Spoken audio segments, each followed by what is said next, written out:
Помните ту историю, когда таджик зашел в храм, задул все свечи перед иконами и напал на прихожанку? Так вот, мигранты из Таджикистана не стали осуждать своего земляка Аскара, задержанного за необычное поведение в Московском православном храме. Более того, значительное число таджиков полагает, что их нарушения спровоцированы самими россиянами. То есть они считают, что это русские виноваты во многих преступлениях мигрантов. Об этом и поговорим в нашем выпуске. Не забудьте поставить лайк и подписаться на наш канал, чтобы не пропустить свежие видео. Напомним, как разворачивалась скандальная история с иноверцем, зашедшим в православную церковь. Таджикский мигрант Аскар неожиданно появился в храме святого праведного воина адмирала Феодора Ушакова в Южном Бутово. Мужчина, держа в руках молельный коврик, стал задувать все свечи накануне. Кроме этого, он оттолкнул прихожанку, которая пыталась его остановить, что было расценено как нападение. Существует версия, что все происходящее в храме было снято сообщником мигранта. Полиция оперативно задержала 20-летнего мужчину. Стало известно, что он является гражданином Таджикистана и не имеет официального места работы. Свое поведение он объяснил сильным желанием оскорбить чувства православных. Теперь Аскару грозит наказание по статье «Нарушение права на свободу совести и вероисповедания». Если его признают виновным, ему может грозить до 1 года заключения с последующей депортацией на родину. Также напомним о случае годичной давности. Тогда таджикский мигрант ворвался в Красноярский храм Рождества Христова и раскидал там останки барана с криками про месть русским. Никакого наказания он так и не понес. Получается, что кто-то продолжает проверять нашу терпимость.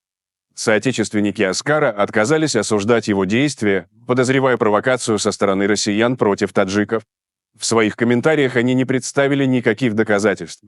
Вместо этого они разработали новые способы снять ответственность со своего земляка. Сначала отрицали его таджикское происхождение, а затем заявили, что коренное население Таджикистана не несет ответственности за действия своих представителей. Почему мигранты из Средней Азии все чаще нарушают закон в России, эти люди предпочли не обсуждать. Расскажем, как происходила эта дискуссия в комментариях.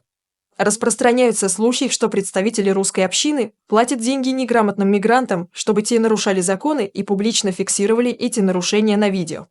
Потом эти записи выкладываются в соцсети. Таким образом, у них появляются веские аргументы против мигрантов, утверждая, что те ведут себя неподобающе и нарушают законы в России. «Будьте внимательны, мигранты, вас могут подставить», написал выходец из Таджикистана. Также ходят слухи, что мигранты носят с собой ножи, покупают экзамены по русскому языку и пристают к женщинам. «Наверное, это все выдумки, не может такого быть», – посмеялся Дмитрий. А где видео момента входа в храм? Или у этих папарацци камеры включаются автоматически только в момент нарушения? Пишет Зелимхан. Подумайте сами. Вы каждого человека снимаете или тех, кто начинает вести себя неадекватно? Ответили россияне. Он же не таджик. Почему вы думаете, что он таджик? Если поймает китайца, тоже скажете, что это таджик? Возмущен Идрис. Возможно, потому что у него был паспорт, напомнил Иван. Я не оправдываю его поступков. Он личность. За его действия таджики не несут ответственности, отреагировал Идрис. Он оскорбил нашу церковь. Если бы кто-то сжег Коран, разразился бы мировой скандал. А тут тишина, если его накажут, то всего лишь год лишения свободы и депортация домой. Таджики специально провоцируют нас, чтобы посмотреть на нашу реакцию, считает Анна. Так значит, мы еще и сами виноваты? Вообще супер. Нам надо исправлять свои ошибки и всех выгонять к черту. Возмущается Мария. За последние месяцы мигранты из Таджикистана неоднократно оказывались в центре криминальных новостей, таких как трагедия в Крокусе, падение автобуса в реку Мойку под управлением таджика и многих других. Это вынудило российские правоохранительные органы ужесточить контроль над выходцами из Средней Азии на границе и серьезно взяться за схемы их незаконной легализации в России. А что насчет всего этого думаете вы, уважаемые зрители?